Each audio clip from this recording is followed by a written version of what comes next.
We are going to do a look today at the American foreign policy during the 20th century, probably early 20th century, more specifically during the Progressive Era. We're going to look at the presidencies of Teddy Roosevelt, William Howard Taft, and Woodrow Wilson. And I'll be sharing my PowerPoint with you that I used in class. And if you have any questions, well, you can't ask on this broadcast, but you can definitely send me questions.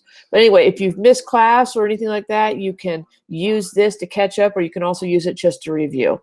So let me get into the right PowerPoint here and click on that. All right, and here we go. Like I said, coming into the 20th century, that's the 1900s, we're going to see America's role in the world completely change. Coming out of the Spanish-American War, we were now seen as a world power. We had dominated in the Spanish-American War. I mean, it was like a 100-day war, and there really weren't any major battles. We just dominated over, and coming out of that, we had the third largest navy in the world, and we had new territories. That's that idea of imperialism, where we're expanding our country to foreign shores. And the main purpose of imperialism, don't forget, was to increase our economic strength as well as our political strength. Some of the territories that we annexed were Hawaii, the Philippines, Puerto Rico, and a lot of Pacific islands in between. And where we really focused our imperialism is going to be down in Latin America. So we're going to see a lot of economic control in that territory. And in Latin America, that's going to play a key role in a lot of our foreign policy decisions for the next 40 years. Going into the election of 1900, William McKinley is going to run for his second term, and this time he's going to tap Teddy Roosevelt to be his vice presidential candidate. Now, you'll remember Teddy Roosevelt, he had been the Assistant Secretary of War prior to the Spanish-American War, and when that war started, he resigned his position there, joined the military, and became a commander, and of course made the famous charge up San Juan Hill with his Rough Riders. Now, one thing that was a major topic of discussion during the election of 1900 is going to be this imperialistic action of the United States. And one quote that came out of the presidential election was that the American flag had not been planted in any foreign soil for more territory, but for humanity's sake. And what that means is, when we go into these territories, when we went to Hawaii, when we're going to the Philippines, when we're going, even into Cuba during the Spanish-American War, the claim was we weren't going there to get more land. We were going there to help the people who live there either get out of their oppressive relationship with another country or fight for their independence or something along those lines. So this is what McKinley stood behind. However, what we're going to find is, there's always another side of the coin. Yes, we probably did do some very good things for some of these people, but there were other things that weren't so good. For instance, the Balangiga massacre in the Philippines is going to be when General Jacob H. Smith orders the assassination, or the execution, I guess is a better word, of entire villages due to their participation in the Philippine insurrection. And we're going to see that has happened a couple times. We talked about during the Spanish-American War, the Philippine insurrection, that we actually resorted to some of General Weyler's techniques that he used in Cuba to put down their insurrection for independence, as far as torture and starvation and rape in some cases. So you still have a lot of people saying, did we really go here for humanity's sake? And the simple answer is no, of course not. We went there for many reasons. Humanity's sake, I guess that fairly could be one thing, but honestly, we also went there to increase the power of our country, first through economics and then through political and military activity. One argument that's going to come out during this time is what we did for those people when we went in there. And this cartoon right here captures that idea of how we went into places like the Philippines and Puerto Rico and into Panama. And when we went there, they were under oppression. They were fighting disease. They were fighting debt and all this other stuff. And coming out, once we, on the other side, we helped these countries grow stronger. We helped them, like the Philippines. They, they had their education systems, they had sanitation systems. You can see it there on the papers the guy's carrying.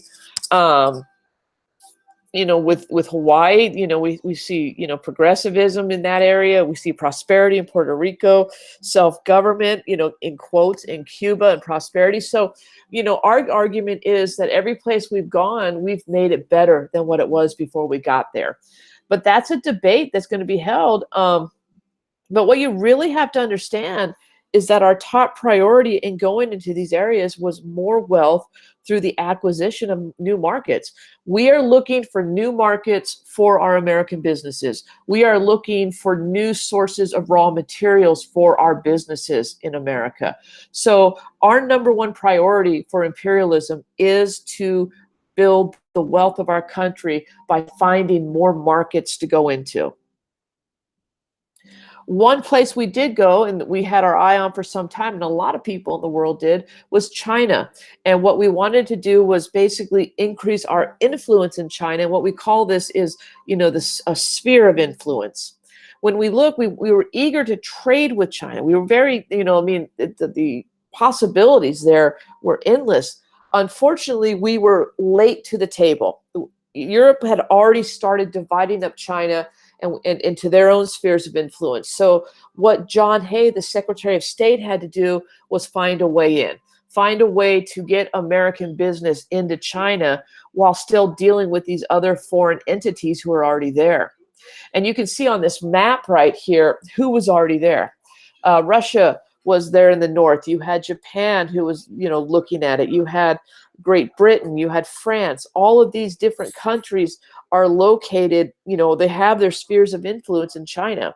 And so how does America go in and start our own, get our own influence and have our own opportunity for advancement economically? Well, what's going to happen is we're going to introduce what's called the open door policy in 1900. And this is from our Secretary of State, John Hay. And John Hay, in his policy, is going to say that no nation will have any exclusivity or an exclusive sphere of influence in China, meaning that the door is open for any country who wants to come in and do business. And if you already have, trade relations that set up with the Chinese, that's fine, but just know we're opening the door for more people to come in. Now, the common sense approach to this was other world powers are going to say, you're out of your mind. We're not going to follow this because we already have influence. We already have our foot in the door. But what happened was when John Hay submitted this, no one responded to it. And he took that silence as, as okay, go ahead and do it. And so we basically implemented the open door policy without the support of foreign countries. We did it without their voice of dissent, I guess is the best way to look at it. They didn't say no, so we went ahead and did it. So that basically said that China is now open for business, and we're going to disregard the European spheres, and we're just going to go in and find our own way through there. And if that means pushing some of them out, well, that's the way it goes, because that's just business. This cartoon kind of catches it, that we're an equal opportunity exploiter. We're happy to go anywhere and exploit the people there to increase our financial wealth, to increase the power of our country through our economics, through our business and stuff like that. You got to remember throughout this whole time, this is right at the end of the Gilded Age. And so American industry is at a very high point, and our local markets, our domestic markets have been tapped, but we're looking to expand those markets beyond our borders. So we don't have anybody else new to sell to, so let's go find someone new to sell to. You've probably seen this cartoon before if you were in world history, because you got to think of that about this from the Chinese standpoint. Europe is already coming in and dividing up their country, and it's like they don't have any say in it. And now here comes another world power in America, just someone else sitting at the table. So how the Chinese react is going to be kind of interesting. So it's kind of important for the United States to walk that fine line between, exploiting the Chinese, but also helping the Chinese. Now, you do have a few people, obviously, in China who are not happy with this expansion of our imperialism into their country or any other European countries for that matter. And this is going to lead to the Boxer Rebellion in China. Now, this is going to last about 2 years, and these are going to be local armies and stuff that are going to be fighting against the imperialistic powers. We are going to we are going to send our military in. We're going to, be able to put the Boxer Rebellion down. But don't think that the Chinese just kind of rolled over and said, no, we're just going to let this happen to us. They did try to fight back. Back in America, there's a lot of people, though, who are questioning what we're doing. They're called the Anti-Imperialist League, and they consist of people such as Mark Twain and William Sumner and Andrew Carnegie.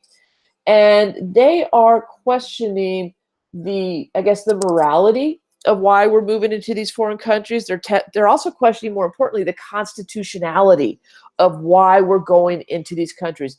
Does the Constitution give the U.S. government the power to go in and set up these spheres of influences in foreign countries? Does it give the government the power to set up countries as protectorates where we will control what they do and don't do? And so there's going to be a debate in our country between the imperialists and the anti-imperialists. And like I said, the election of 1900, that was the debate. That was the foundation of that election and what we should and shouldn't do. William Sumner said, if we as Americans believe in self-government, why do we let it slip away from us? Why do we barter it away for military glory as Spain did? What Sumner is saying, and I think here, is that if we hold self-government so dear, when we go into these other countries, why won't we allow it? Why do we let it just slip away and go into our own tyrannical rule? Now, the argument on the other side is, well, we do allow self-government. We allowed self-government in Cuba, which is true, but we also had the Platt Amendment, and the Platt Amendment was very specific of what Cuba could and couldn't do. So Cuba, while they had self-government, they also had the United States controlling their relationship with foreign countries and actually relationships within their own domestic groups and stuff like that. The same thing can be said in the Philippines. When William Howard Taft went in as the governor, he is going to help set up local governments. He is going to bring in their culture to their local governments, and he's going to, basically train them how to govern themselves. However, we still have a territorial governor over them. So I think Sumner's point is valid here. He also argues about the Constitution. There was question as to whether or not the Constitution protected those who lived on foreign soil, but under the protective flag of the United States. And, was that a constitutional move by our country? And Sumner said, if you take away our Constitution, what is American freedom, or what is liberty, and everything else that's listed in there? He says it's nothing but a bunch of words on paper. It's nothing but a lot of phrases. And so what he's arguing is, if we're not going to extend the Constitution to these protectorates, what value is it? Does it stop at the Pacific Ocean, or does it stop at the Gulf of Mexico? Or does the Constitution carry over to all these other countries? Why is the Constitution valid in our country, but it's not valid in others, is what he's saying. Now, this question is going to be answered by the Supreme Court in what's called the Insular Cases. Now, this is a series of cases that came up between 1901 to 1905. And basically, the ruling of the Insular Cases was that the inhabitants of overseas territories, meaning the citizens of the Philippines, the citizens of Guam, the citizens of Samoa, they don't have full constitutional rights. They're still seen as a foreign entity just under the protection and the guidance of the United States. Very important cases. These are some you need to know for the AP exam and my exam as well. Mark Twain took this argument a little bit to heart, and he goes, well, the American flag is not going to carry the Constitution with it. Perhaps in these new territories, we should create a new flag. Take away the red, white, and blue and make the stripes black and put the pirate skull and crossbones on there. And that should really represent America in these territories. So, I mean, it's a hotbed topic in our country during this time. This is going to lead us to McKinley's death. Now, McKinley was an imperialistic president, and he did believe in a lot of the things we were doing at the time, and he said so. Now, this is going to upset some people in the world, specifically this guy right here. The name of the man who assassinates William McKinley is Leon Czolgosz. He is going to approach William McKinley at the Pan American Games in Buffalo, New York. And what he will do is McKinley was out shaking hands and doing all sorts of stuff, political glad handing and stuff like that. Czolgosz is going to approach McKinley with his hand wrapped in a napkin, which wouldn't have been uncommon because it was very hot in Buffalo. It was very humid, and so people would carry napkins to keep their hands dry. And so you had he would wipe his hand before he shook the president's hand. But what people didn't realize was he had a gun hidden in that napkin, and he will shoot McKinley in the gut when McKinley reaches out or he extends his hand. Now, why was Czolgosz upset? Why did he kill McKinley? Quite honestly, because he had been economically hurt by the Panic of 1893, and because of that, he turned to anarchy. He turned to anarchism, and so he's going to basically let his frustration with the economics of our country lead him to assassinate the president. Now, McKinley's assassination is going to lead to another vice president taking office, and this next vice president is going to be Teddy Roosevelt, and Teddy Roosevelt will be the next president of the United States. And that's where I'm going to stop for this presentation. I just wanted to give an introduction to the beginning of the progressive era in foreign policy. My next slideshow is going to focus primarily on the presidency of Teddy Roosevelt and what he's going to bring. So hopefully I answered your questions. I hope you have a great day, and keep learning. Bye-bye.